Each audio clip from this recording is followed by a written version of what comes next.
I get it. It's so hard to save money if you're on a single income. Hi, I'm Rebecca Devitt, and today we're going to be talking about different ways you can save money around the home.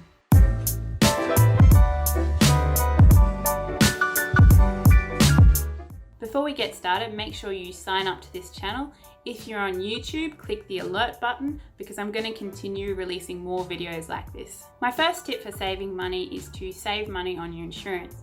We all need car insurance, a lot of us need house insurance, those sorts of things. These things should be negotiated every year for a good price. This is a great way to save a few $100s for about 20 minutes on the phone, that sort of thing. Make sure you compare them, and there's online calculators as well to help you do that. Another great way to save money is to shop in second-hand stores. When I was homeschooled, my parents would almost exclusively shop in second-hand stores. This is because there was a lot of really good quality material that was being thrown out. We're a very wasteful society, and they found that they could get that at quite decent prices. Today I shop second-hand a lot of the time, and I find I save a lot of money. This is especially handy if you have little children who are just going through garments left, right, and center. You also don't need to buy a lot of big ticket items for full price. There's a lot of online places which give it to you cheaper. So one of my favorites is Gumtree. So this is if you have a big item like a couch that you don't want anymore but is perhaps still good, you can put it up there, and so I find this is a really good way. eBay is a great way to find secondhand items. I get my shoes from eBay. I find that a lot of people will buy things and they don't like it after a while, or somebody will buy it for somebody else and they'll just have these shoes, and I can get it for a third of the price this way. There's also a lot of direct factory outlets. If you're good with sewing, you can buy a lot of damaged items and fix them up yourself. There's Facebook Marketplace. A lot of my friends use that, even though I don't use that personally, and I found that they rave about it. There's a lot of good bargains on there. There's also council recycling shops, so you can buy a lot of outdoor equipment, perhaps old shovels, spades, that sort of thing from there for a fraction of the price you might be able to find it in a new hardware store. When I was young, my mother used to do a lot of late night shopping. What she found was that the supermarkets would reduce their prices significantly, and then she would come in at the end of the night and they couldn't keep some of the things like bread or chicken or meat, they couldn't keep them till the next day, so they reduced it drastically. So that's a good way you can save on your shopping bill. When I first met my husband, he used to buy pre-diced chicken, he used to buy everything pre-packaged and cook it.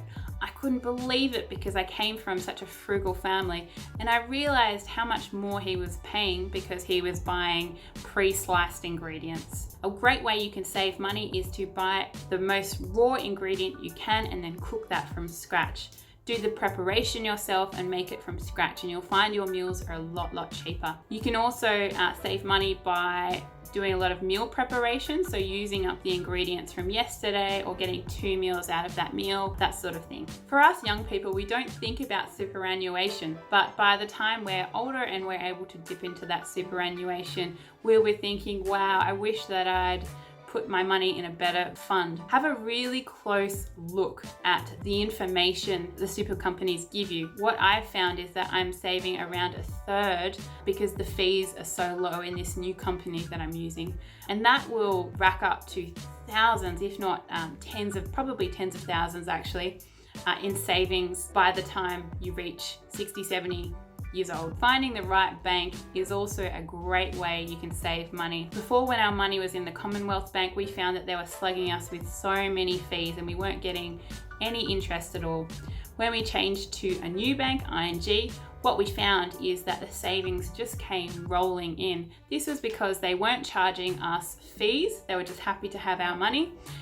And they were also giving us interest. So all of a sudden I had all this interest rolling in that had never been rolling in before. So that's another big tip that I'd say. Check out the interest rates and the fees on the banks that you're using. There is a huge difference. You won't believe it. Another big way to save money is on holidays. So my husband and I don't go on many holidays, and we save a lot of money there. But there's also a lot of cheaper options these days. So consider an Airbnb as opposed to a hotel. You can camp these days. There's UCamp, which helps you figure out the best place to camp, and you can camp on private land for a fee to the private owner. Consider traveling nationally instead of internationally, because those flights are particularly expensive. This is a little way to save money, but it's also fun, especially if you enjoy a little bit of greenery and a little bit of gardening. And probably my last tip for you is to grow some herbs. Herbs cost a huge amount of money, but if you grow it yourself, it only takes a little bit of space, it's a little bit of greenery, so it brightens up your day and it is beautiful. And so plant those herbs out, and you'll find that you spend a lot less money buying those herbs, which are so easy to grow at home. Some of my favorites include basil and parsley, oregano and thyme. So that's it. If you have any questions for me, please let me know in the comments below. I'd really like to hear from you. Please reach out to me. If you've loved this video, please like, subscribe, comment, and share it with your friends. Thanks for listening today.